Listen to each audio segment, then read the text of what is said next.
श्रीमद् भागवत महापुराण दशम स्कंध अध्याय 88।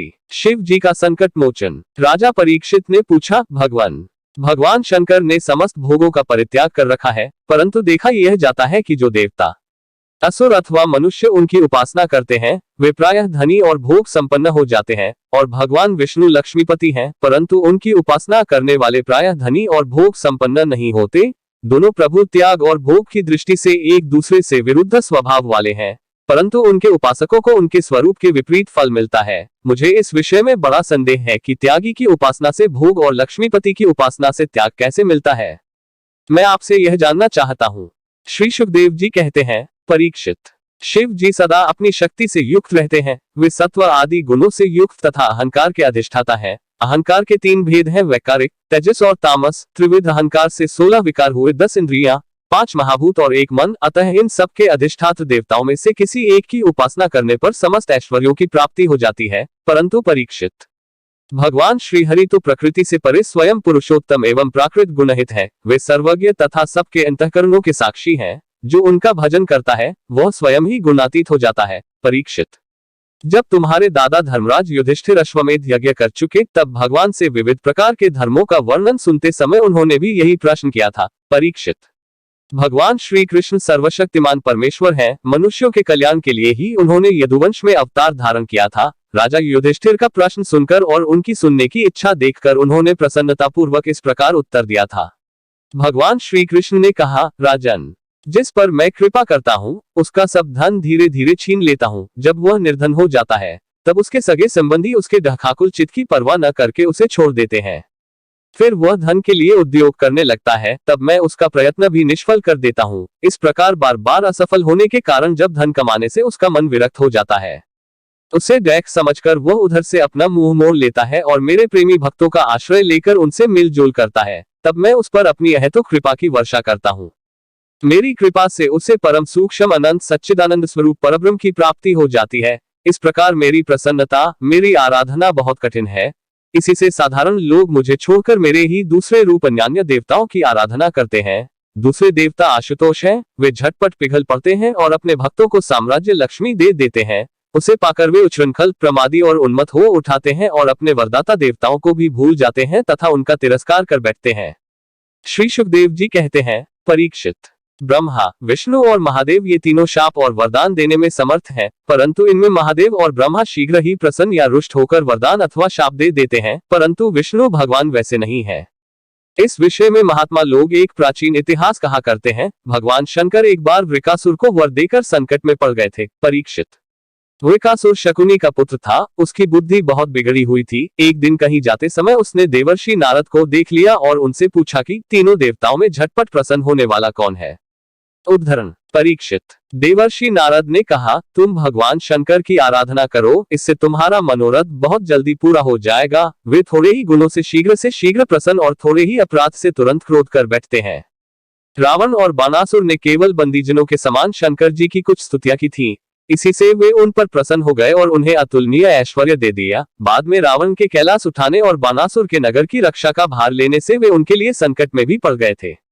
नारद जी का उपदेश पाकर वृकासुर केदार क्षेत्र में गया और अग्नि को भगवान शंकर का मुख मानकर और शरीर का मांस काट काट कर उसमें हवन करने लगा। इस प्रकार 6 दिन तक उपासना करने पर भी जब उसे भगवान शंकर के दर्शन न हुए, तब उसे बड़ा दैख हुआ। 7वें दिन केदार तीर्थ में स्नान करके उसने अपने भीगे बाल वाले मस्तक को कुल्हाड़े से काटकर हवन करना चाहा। परीक्षित, जैसे जगत में कोई ढकवश आत्महत्या करने जाता है तो हम लोग करुणावश उसे बचा लेते हैं, वैसे ही परम दयालु भगवान शंकर ने वृकासुर के आत्मघात के पहले ही अग्निकुंड से अग्निदेव के समान प्रकट होकर अपने दोनों हाथों से उसके दोनों हाथ पकड़ लिए और गला काटने से रोक दिया। उनका स्पर्श होते ही वृकासुर के अंग ज्यों के त्यों पूर्ण हो गए। भगवान शंकर ने वृकासुर से कहा, प्यारे वृकासुर, बस करो, बहुत हो गया। मैं तुम्हें वर देना चाहता हूँ, तुम मुंह मांगा वर मांग लो। अरे भाई, मैं तो अपने शरणागत भक्तों पर केवल जल चढ़ाने से ही संतुष्ट हो जाया करता हूँ। भला तुम झूठ मूठ अपने शरीर को क्यों पीड़ा दे रहे हो।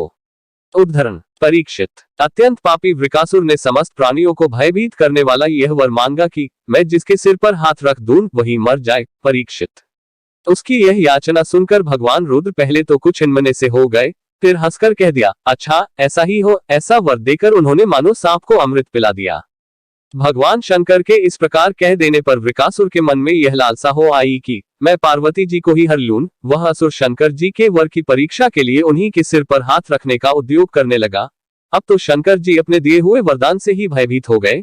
वह उनका पीछा करने लगा और वे उससे डरकर कांपते हुए भागने लगे। वे पृथ्वी, स्वर्ग और दिशाओं के अंत तक दौड़ते गए, परंतु फिर भी उसे पीछा करते देखकर उत्तर की ओर बढ़े। बड़े बड़े देवता इस संकट को टालने का कोई उपाय न देखकर चुप रह गए। अंत में वे प्राकृतिक अंधकार से परे परम प्रकाशमय वैकुंठ लोक में गए। वैकुंठ में स्वयं भगवान नारायण निवास करते हैं। एकमात्र वे ही उन सन्यासियों की परम गति हैं जो सारे जगत को अभयदान करके शांत भाव में स्थित हो गए हैं। वैकुंठ में जाकर जीव को फिर लौटना नहीं पड़ता। भक्त भयहारी भगवान ने देखा कि शंकर जी तो बड़े संकट में पड़े हुए हैं। तब वे अपनी योगमाया से ब्रह्मचारी बनकर दूर से ही धीरे धीरे वृकासुर की ओर आने लगे।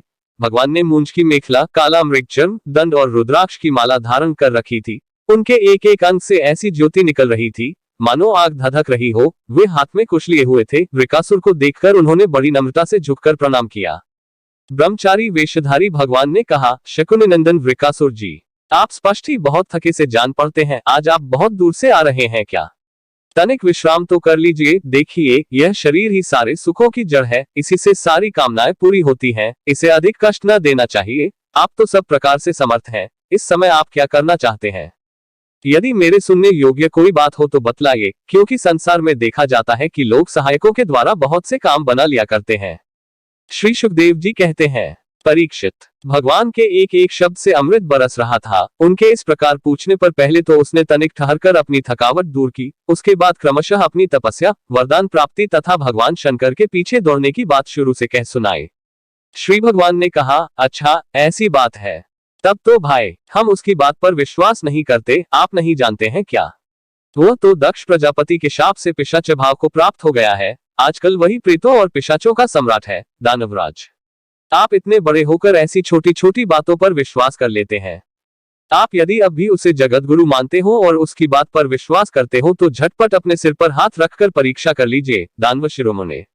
यदि किसी प्रकार शंकर की बात असत्य निकले तो उस असत्यवादी को मार डालिए, जिससे फिर कभी झूठ न बोल सके। परीक्षित, भगवान ने ऐसी मोहित करने वाली अद्भुत और मीठी बात कही कि उसकी विवेक बुद्धि जाती रही। उस दुर्बुद्धि ने भूलकर अपने ही सिर पर हाथ रख लिया।